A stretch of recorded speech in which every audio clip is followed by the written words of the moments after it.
Hey everyone, welcome to the Here to Listen podcast. I'm your host, Ryan Durgy, and today I'm joined by Cree rising star, Siibii.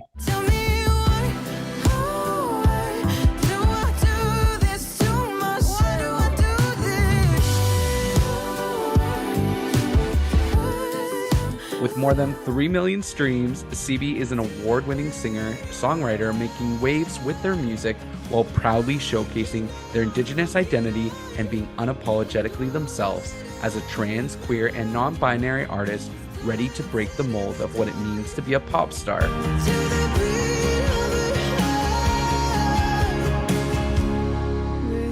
Please welcome to the show, Siibii. Hi, Siibii. I've been listening nonstop to your latest single, Why Oh Why, which is incredible. And the music video has a lot of symbolism there, I feel. So I'd love to start there if that's okay to jump in and really talk about the meaning behind that music video for you. It really like centered around my director's vision, which like I really love. His name is Alex Fuertes, and he's an incredible filmmaker. And I basically came with just the elements that I wanted in the video, and not a huge direction. But obviously, in listening to this song himself, he had a vision that came to him. I came with some elements that I wanted, like around consumption and around the symbolism or the representation of my mental illness or I'd say like the weight that I put on my own shoulders. Um, and so he took that idea and he just ran with it. And I really loved what he did with it because it encapsulated the story that I wanted to put out there, which is like, yeah, I can be a little hard on myself, you know? And I think that symbolism is like really represented in like some of those like really like heavier, darker shots. But there's also like the lighter moments, and like maybe that does kind of center around consumption, but there are those like beautiful like lighter moments that feel represented in the film by like the like visually lighter moments. And I love the duality or the maybe like the juxtaposition of it, whereas like it can be really, especially with mental illness, man, it can be really dark, and then sometimes it's really light. And I love that he even found a way to take the element of introducing like the more magical, the more fantastical Siibii. And the queen part as well. At the very end, there Yes. was that nod where you have the crown and it's just a quick shot. Yeah, So that's the what does that fantasy part. represent? That's the fantasy part. I really love this new direction that I'm going in visually because I like I said, I love fantasy, and even the crown like represents how I feel. I feel like this symbol of a crown has its connotations. It's especially to my people like this negative connotation around our colonizers. But when I wear the crown, I'm the queen. I am the fantasy. And I Yeah. love that because I'm like retaking my own narrative around it, or what I feel is my narrative. Wow. I knew there was symbolism in there, but for you to explain it like that, there's really so much that goes into it and the imagery. And it seems like you really love to pair your music and the poetry of the lyrics with those visuals. It must be such a fun process for you. Oh, yeah, totally. I'm currently working on another music video for another single that's coming out. And I really love the process of like, because here's the thing, I'm not a filmmaker. I don't make films, but I'm gonna blame and credit my ADHD for this. I really love thinking like conceptually about projects. I love building projects out like that. So when it comes time to think of a music video, because I have my own attachments to my music. When I write my songs, obviously I'm not thinking about this like fantasy creature living in the woods getting heartbroken, and I'm not thinking about that. I'm thinking about like what is my inspiration for this to these, lyrics or the story that I'm telling. Um, but it's still Siibii that sings them. It's still Siibii that kind of it's my job basically to carry on this narrative of what my story. I want like people to see my story as. And so I'm really excited about this next music video because I really do enjoy just like creating concepts that and finding creative ways with other human beings to fulfill those concepts. So yeah, I'm super. Yeah, I love making music and then finding visuals for it because I'm also a visual artist. So I do like create visual artwork. So I think this in creating like music videos, that's a really cool way to like combine those mediums. Yeah. Mhm. Those lyrics in YOY, the lyrics, they're quite deep, especially the one of the first lines, which is getting high instead of getting help. Is that something that you felt before? I don't feel it before. I feel it now. I definitely Really? yeah, so I was diagnosed with depression when I was like 12 or I think I was 12. And they wanted to medicate me when I was, only 12 years old and I started it for a little bit, but um I really didn't my family was worried because this pills are addictive, but also I just didn't want to be on pills for the rest of my life. So, and of course, I not to say that like going on pills is the like taking medication for your illness is bad. Of course not. Like people should obviously be medicated if they need medication.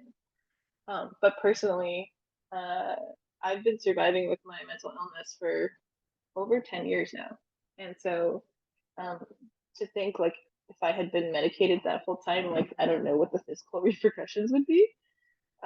But that goes hand in hand with the fact that I've been self-medicating for a long time too, and that's with cannabis. So yeah, when I wrote that lyric, and when I wrote this song, really, I was really nervous about the content because it is pretty vulnerable, like talking about Yeah. consumption, talking about mental illness. It's Yeah. not an easy thing. It's pretty vulnerable, and so YOY for me was like I don't know. I just really wanted to sing it, and I just really wanted. It was just so easy to write. It was like, and my producer Jackie Lever, and I said how like this song that we made my previous project together under my previous artist name, but this project that YOY was probably the most like easiest song for us to like get out, because I in my own process of writing, I tend to spend a lot of time storytelling before the final song is done, Yeah. and I think because Jackie has known me for a lot, like long enough to understand who I am as a person and like what are my coping mechanisms. Um, it was really easy to have this story come out, or not story, but the storytelling come out. I really wanted this art to like be reflective of who I am as a person and show that like I'm still magical. I'm still Mm-hmm. magical. Yeah. Yeah. That's also something that I don't really talk about as an artist because I'm so focused on making music and making art, and I don't really talk about like how much work I put into just being like a normal human, like outside of the artistry stuff. Mm. Um, like obviously the depression has a part to play, but like how I'm literally trying to heal my family line, like I'm trying to end generational curses in my family, and that includes like being there or being responsible for people that you'd think that a 22-year-old shouldn't or wouldn't be responsible for. Yeah. And sometimes it includes my parents. So yeah, I definitely like didn't have an easy childhood. I had I did have a loving childhood though. I did have a lot of particularly matriarchs take care of me, like my grandmother, my aunties, and my mom. Like a lot of their labor and their love and sweat and tears went into taking care of me and making sure I'm okay. Wow. Thank you for opening up about that as well. And in you do really get vulnerable in your music and also your music video for Love Is Up the River, you actually dedicate the song to the first girl you ever loved, and you dedicate the music video to the first woman who ever loved you, which it seems is your mom based on the music video. But I'd love for you to share more about what went into that songwriting process and inspired it and also made you decide to seemingly dedicate the music video itself to your mom? Sure. It's a great question, by the way. Thank you. I did start writing Love is at the River when I was pretty young because I fell in love with well, I understood that I was queer and I fell in love with the girl, and she was the inspiration to writing this song. And so um, it was somebody who I wasn't ever actually I guess, meant to be with, but I still had this tremendous amount of love for her, and I still felt like, it's worth telling the story because we're two queer res kids, uh, who, you know, who maybe it was unrequired, maybe it wasn't, whatever. But my story is worth telling, and especially that of a Indigenous queer love story. I really wanted, I wanted to show, or we wanted to show this young person getting prepared for a journey up the river. And I really wanted it in particular because it's kind of a coming of age story, and culturally, culturally, well, a lot of my culture I missed out on because a lot of it was erased and not commonly practiced. But there were a lot of milestone ceremonies for a young person, every young person's life. And so one of the things I remember learning is like it's relevant for your first snowshoe walk, for example. It's relevant to your life. Like that's supposed to have a ceremony dedicated to it. I unfortunately never had that ceremony, but it's part of your story to be receiving your culture from your parents and your family. And it's going to be emotional.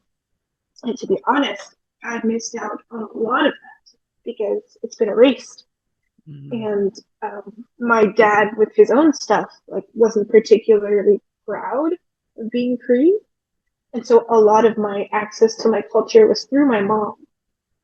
Um, so for me, it made a lot of sense for this story of someone like going up and taking the time to go up the river.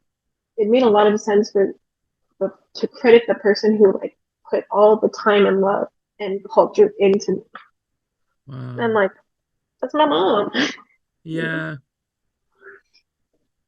Yeah. Sorry, I wasn't Wow. expecting to cry. Oh, no, thank you for sharing that. I mean, your mom seeing that and understanding the meaning behind it and seeing the music video, I mean, she must have got emotional as well. Yeah, we like when we watched it together, like we watched it before it like had the final cut. We were in locations. We were like in my res with the filmmaker, and Nick showed us like the like kind of like what he had condensed to Yeah. because we had so much footage, so he had to like put it all together himself by himself. And we watched it together with my mom, and I remember like I felt so special to have my mom there. Hmm. My mom's the bomb. She's like survived so much. Like some of the new stuff that's going to be coming out, and my next project actually talks about my mom's story, about how she like is so resilient and how she like survived 30 years in a very toxic relationship and a toxic marriage, and like still raised children and still like fought her own intergenerational trauma, her own addictions. Like my mom is the bomb. And I Yeah. credit so much of my own strength, so much of my own resilience to my mom. Wow. I'm sure she's very proud of you. And thank you again for getting vulnerable and sharing that with the listeners and the people watching this interview and myself. The music video is beautiful, and you talked about the different locations that you were shooting on, and those shots of the river and the forests, and it really is beautiful. And you also incorporate your indigenous culture into it. So how important was that for you to really feature that? I didn't grow up with like those very sacred and very key ceremonies in someone's life, and that's actually something that I had to find like after, and even in that, you're like I had my gukum. My gukum, I feel like was like the closest I had to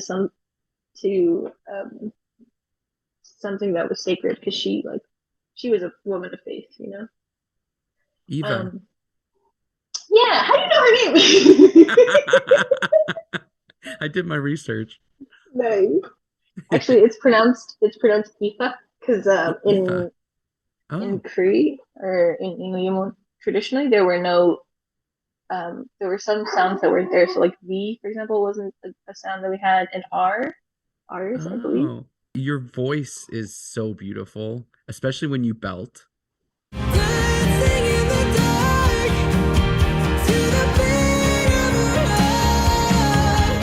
I l- I love that. When did you realize that you could sing? Um, I think I was probably the last person to realize it. Really? I really liked singing, but I didn't have any faith in myself. I didn't have any real like I don't know. There was just a part of me that just was like, oh, like people like Hannah Montana are the ones that are like because I grew up on Hannah Montana, and I was like, oh, it's people like her that like people like Miley Cyrus that that go out and be singers and are actual like such a Gen Z thing to say by the way. Um, but I think what happened was after I met my now manager, he came through my territory and he did a workshop, like a it became a songwriting workshop where we wrote music together and he created it and he made an album. I really wasn't like somebody who believed in myself enough to be like, yeah, I'm a good singer, record me. I really didn't have that self confidence or that self belief. And so a friend of mine who is now like a lifelong friend, she worked at the school and she like made me go. Basically, she forced me to go to his workshop and she forced me to stay there and she held my hand to make sure I didn't run away because I was gonna run away. I wasn't willing to just sit there. Like, that's the thing about like a lot of res kids. They're a lot of res kids, they take time to warm up to and warm up to you, especially as somebody who works with youth. Um, yeah, I can definitely identify with my students when I was that Siibii. So yeah, she like forced me to sit there, and I ended up writing because in that period, he had like a beat going they had selected, and I started writing to it. And there were some other of my friends that were there, so I felt safe to write. And my manager's David. He called me up to the front of the room, and he had me like show him the lyrics. But then he looked at me and he was like, "You're a singer, though. Like, you're a singer, right?" Like it was a question, but it was a statement. Like you're a singer, and he didn't know that. How could he have known that? And so I said, yeah. And that was the first time I ever recorded myself. But even then, there was like, once I heard my recording of myself, I was like, oh, okay, like it's something that I can do. I still didn't have like the utmost faith in myself. But it's funny, and I don't really talk about this a lot, but I remember there was this one night um, in my res where there was like a Christmas meal for the teachers. And my mom is a teacher. So she brought me with her. And so funny. They did like karaoke and I didn't have any courage to like do the karaoke while there were the other teachers. So when the night was over and everyone was leaving, I asked the karaoke dude, he used to be my gym teacher. I asked him if I could sing a song, and he said okay. So he put in actually it was an Adele song. It was a One and Only, which is a very difficult song to sing because it's Adele, you know. And so, Yeah. well, I sang it, and I sang it perfectly. And there was nobody in the gym, just me and this guy, having this special moment. But it was a moment of like, I have skill. I I am gifted, and for me, that was really the first time that I truly like had faith in my voice. And since then, I've been learning to trust it more, and it really makes a difference. And also, yeah, there were periods of time where I didn't make that much music because mental health things or housing housing issues. Yeah, really, that was a really different time, and it's funny because now I have like all the faith in myself and all the worth in my voice, you know, or the trust Hmm. in my voice. Yeah, I mean, even when you're going through, mental health, whether it's struggles, issues, or housing, you're going through maybe struggles with housing. Did it feel like music was kind of an escape?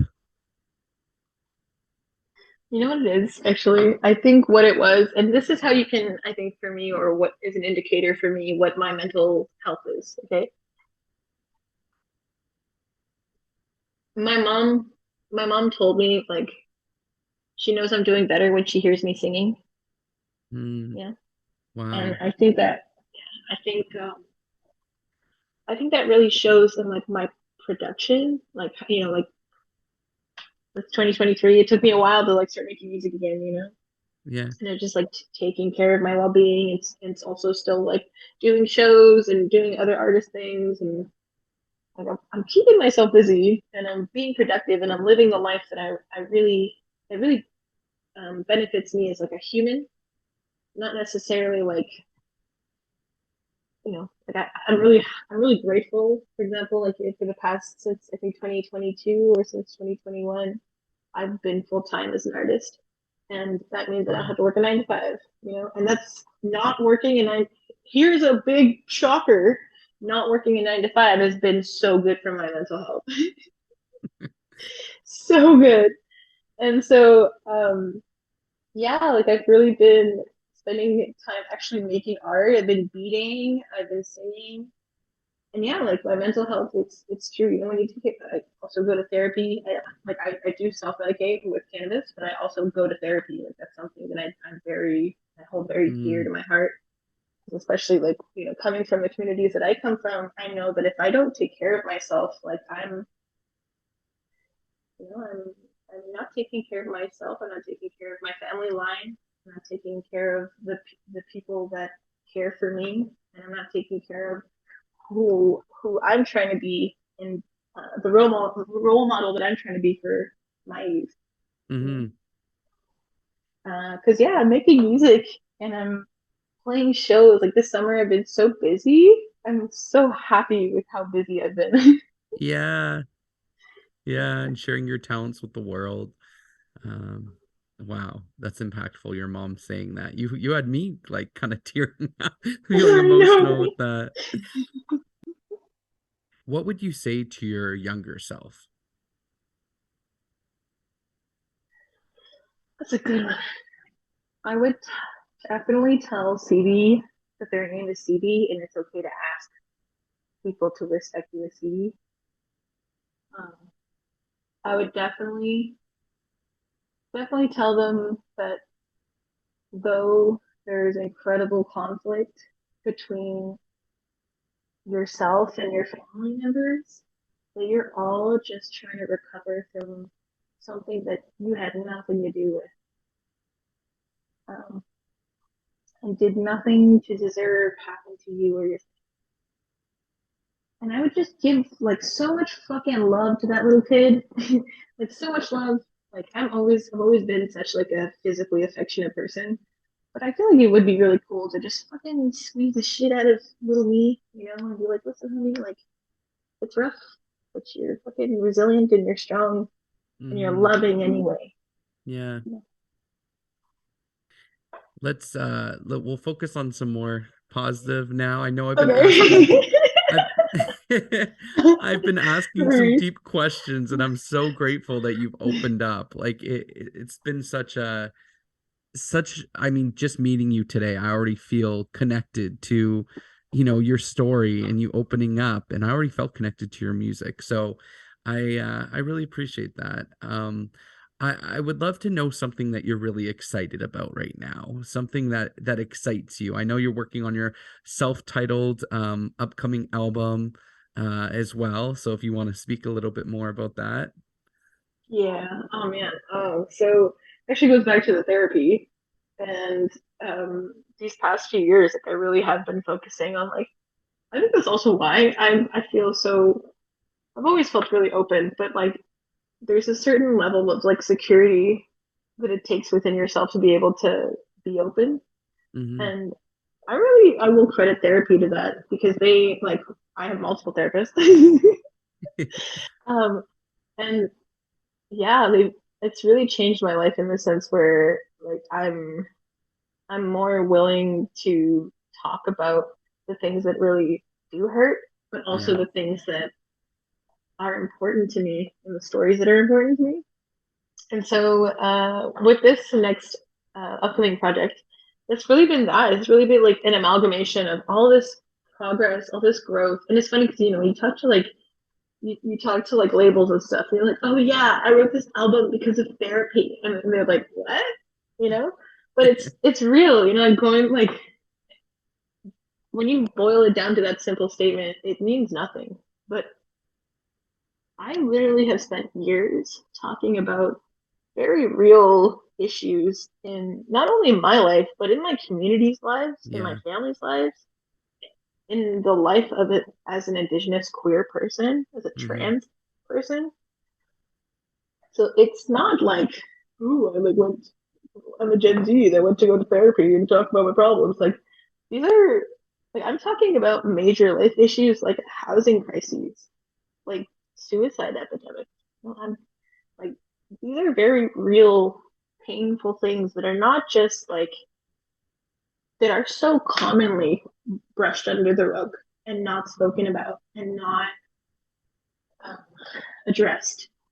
And what sucks about that is, as an Indigenous person, you think that your pain that you go through every fucking day is invalid because nobody wants to hear about it. No one wants to talk about it.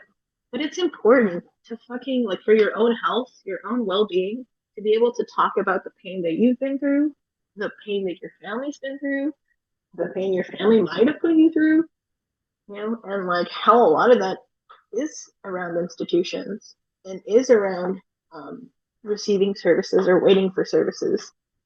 And so therapy for me is like just the fact that I have access to it is a fucking it's an act of like radical um, self-preservation, and to a degree an act of what's the word, rebellion, because I'm not continuing a narrative that already exists that was created to exist.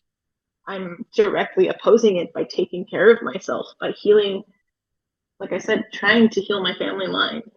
Hmm. And so for me, like when I say like this project is like because of 2 years of therapy or years of therapy, I mean it genuinely.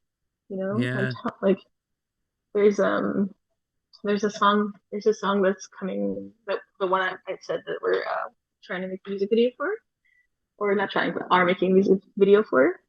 Like that story for me is a it's the song is there's a little bit of a leak. The title of the song is called Nightmare, and so for me like that kind of the theme of that song is super prevalent to me as someone who's like culturally dreams are really important. Dreams were seen as something that like you don't take lightly, and Mm. they often have meaning and can be life affirming. Can also lead to ceremony. Can also lead to dream walking, which I won't get into that, but it's incredibly relevant. And so when I write a song called Nightmare, it touches on that, and the healing that I have to do, and yeah, I'm super excited because it's all this future project is all the work that I've been doing, uncovering and recovering from my own story and my Hmm. family's stories. Wow. So yeah. All right. So I have two more questions for you. Uh, how are you going to change the world? Oh my God. Um, I feel like I would have maybe last year, if you'd asked me this question, I have a bit of a hard time answering, but I feel kind of better about answering it this year or now. Um, so I recognize that I can't save everybody and I can't like I'm not gonna move a mountain, but I can climb it, you know? Yeah. And so for me, like what I'm really kind of grateful to have found or to have understood about who I am as a person is how much I am driven to my communities and bettering the lives of my community members. And so for me, I don't think like I need to go to like like all the continents and spread like the gospel of Siibii or anything. But I think that how I contribute to changing my world is by contributing to my community in the ways that I can. So by showing up in my communities, by creating, by being creating acts of service in toward my communities, and by actively learning and reconnecting to my culture and the land. Mm-hmm. Um, so yeah, that's how I change my world, and that's how I will change my world. All right, so my final question is something that I ask all of my guests that come on the show, which is if you had an autobiography, a book or a movie made about your life, what would the title of that be? Fuck, it hurts. Wow. Yeah. But it gets better. But it gets better. Okay, okay. So we're gonna have it gets better in there too. Yeah. Wow. Why is that? I think it just goes back to the therapy and acknowledging with my therapist or because of my therapist how incredibly painful life is. It regardless if you're Indigenous or not. There's a lot of heartbreak, especially when we talk about things that are out of our control, like climate change, or housing crises, not even just in the reserves, but also in your province, houselessness. So yeah, life is incredibly fucking painful. But like I said, you do the work where you can and you show up in the ways that you can and you freaking connect to your people, your culture, your communities, and you serve in the ways that you can. And Yeah. yeah, it's fucking hard, but there are incredible human beings out there that want to make it better, that actively work as people who I say like walk in a light or walk in the light, you know. Um, yeah, that's why. Wow. And you're doing just that, you're serving your community, giving back to your community, giving back to the world as well with your talent and also opening up about your story. So thank you so much for joining me today and opening up. And this has been great. It's been really great getting to know you, and I'm really thankful for you sharing all of that today. Thank you. I will say like this has probably been like one of, if not the best interviews I've ever had. So thank you for putting in that like effort and time. And thank you for Oh, having me. thank you. That's so nice. Of course. And I can't wait to hear what's next on your upcoming project.